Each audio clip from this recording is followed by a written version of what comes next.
नमस्कार दोस्तों, मैं अनुराग तिवारी एडवोकेट आपका अपने YouTube channel Tiwari legal solution में हार्दिक स्वागत करता हूं और अभिनंदन करता हूं।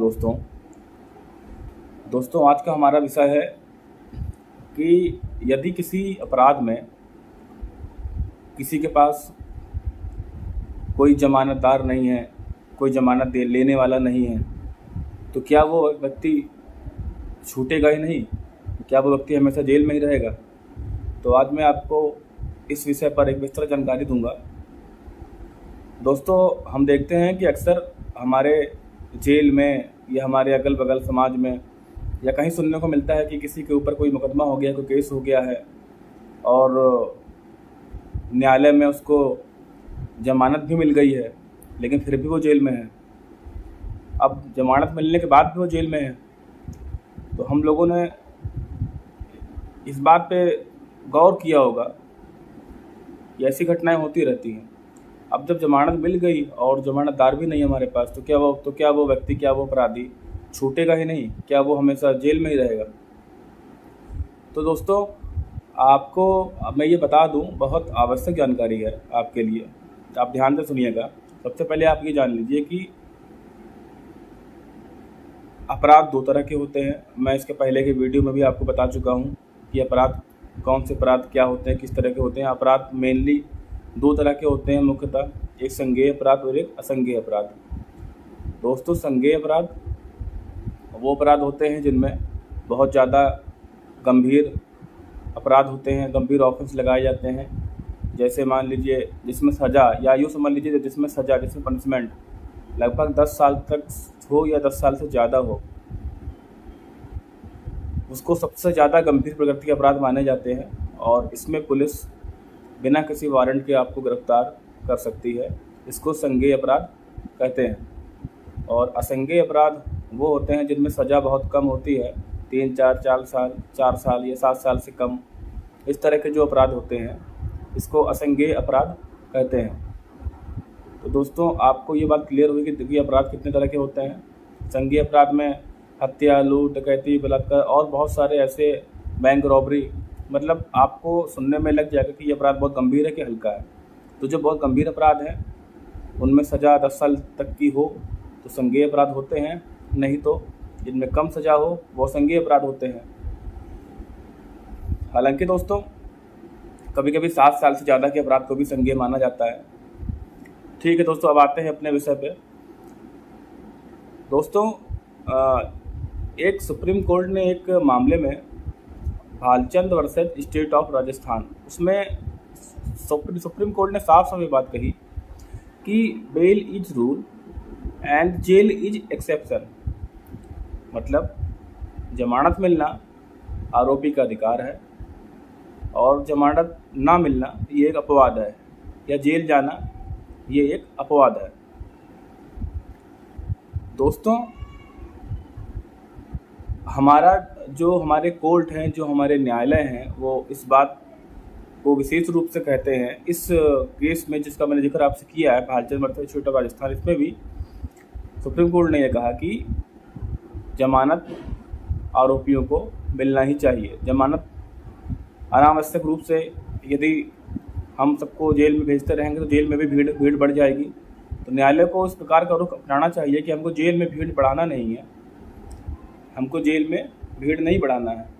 हमको ये प्रयास करना है कि जेल में कम से कम तक लोग पहुँचें। तो उन्होंने इस केस लॉ के माध्यम से, जब bail is rule and jail is an exception, इस चीज़ को चलन में लाया और इसके भी काफ़ी प्रभाव देखने को मिले। और दोस्तों, अब मैं आपको बताता हूँ कि अब मान लीजिए कि कोई आदमी हो जो कानपुर का निवासी हो और लखनऊ आ जाए, और लखनऊ में उसने कोई अपराध कार्य कर दिया, उसके ऊपर मुकदमा हो गया, उसकी गिरफ्तारी हो गई, वो कोर्ट में लाया गया। कोर्ट में लाने के बाद उसको जमानतदार के लिए बोला गया कि भाई आपको जमानत मिल गई है, अब आपने जमानतदार लाइए। जमानतदार मतलब एक सिक्योरिटी बॉन्ड लेके आइए, उसको फिल करिए। तो अब चूँकि वो है तो वो कानपुर का आदमी आया लखनऊ में। अब अक्सर ऐसा होता है कि जो कोई दूसरे ज़िले का आदमी होता है उसको किसी और ज़िले में कोई जानने वाला नहीं होता। तो अब अगर वो किसी से रिक्वेस्ट करेगा कि भैया हमको ज़मानत दे दो, हमको ज़मानत चाहिए, या लोगों से रिक्वेस्ट करता है, लोग उसको ज़मानत नहीं देते हैं, तो फिर वो कैसे छूटेगा। तो न्यायालय ने इस बात को महसूस किया कि ऐसे कंडीशन में यदि आदमी दूसरों के सामने गिड़गिड़ाएगा, रोएगा, निवेदन करेगा कि भैया हमको ज़मानत मेरी ले लो, ज़रूरी है, तो उसको कहीं न कहीं उसके मान को हानि पहुंच रहा है, उसके इज्जत को ठेस लग रही है। इसलिए न्यायालय ने इस चीज़ की व्यवस्था करी कि यदि किसी के पास जमानतदार नहीं है और उसको बेल मिल चुकी है, उसको जमानतदार कोर्ट में दाखिल करने हैं, तो उसको सीआरपीसी के सेक्शन 445 के तहत आप सरकारी वचन पत्र पर या उतने ही रुपए की रकम लेकर के आप उसको छोड़ने का आदेश दे सकते हैं। दोस्तों, मतलब अगर किसी के पास जमानतदार देने के लिए कोर्ट में नहीं है, किसी के पास कोई रिश्तेदार है जो जमानत लेना उसकी नहीं चाहता है और वो बहुत परेशान हो गया है, तो उसकी इस तकलीफ़ को दूर करने के लिए सेक्शन 445 सीआरपीसी के तहत न्यायालय को ये अधिकार है कि वह मुचलके के बजाय उतने रुपए जमा करवा सकता है। ये सरकारी वचन पत्र पर इतने रुपए का साक्ष्य ले सकता है। मतलब कहने का ये है कि कोई ऐसा साक्ष्य, जैसे मान लीजिए कि 1 लाख रुपए की एक जमानतदार किसी के ऊपर लगाया गया, तो अब 1 लाख रुपए होने का साक्ष्य न्यायालय को सरकारी बंधपत्र पर या सरकारी वचन पत्र पर आपको लिख कर देना होगा, या न्यायालय चाहे तो उतनी रकम जमा करवा करके आपको छोड़ सकती है। दोस्तों, ये ऐसी जानकारी है जो बहुत लोगों को नहीं मालूम है, और आपको मैं ये सब बताना चाहता हूँ कि अगर कभी कोई ऐसा मामला आए, ऐसा कुछ हो, किसी को जमानतदार नहीं मिल रहे हों, तो आप ये निवेदन न्यायालय से कर सकते हैं कि सीआरपीसी 445 के तहत माय लॉर्ड, ऐसा रूल है कि यदि आप चाहें तो उतने रुपए जमा करवा करके या सरकारी वचन पत्र पर लिखवा करके आप अभियुक्त को छोड़ सकते हैं। दोस्तों, उसके अलावा एक रूलिंग थी Abhishek Kumar versus state of Himachal, उसमें भी इस चीज़ को समर्थन दिया गया है कि 445 का पालन किया जाए, और बहुत पुराना एक मामला है 1967 का। इसमें चलिए खैर ठीक है, आप बस 2 ही रूलिंग अपने पास में रखिए, एक Abhishek Kumar versus state of Himachal और Bhalchand versus state of Rajasthan.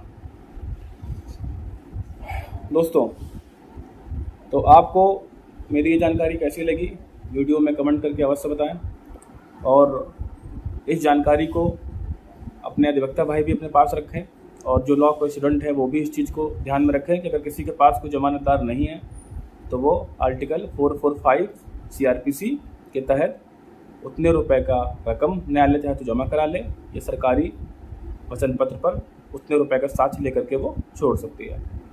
बहुत बहुत धन्यवाद। नमस्कार दोस्तों।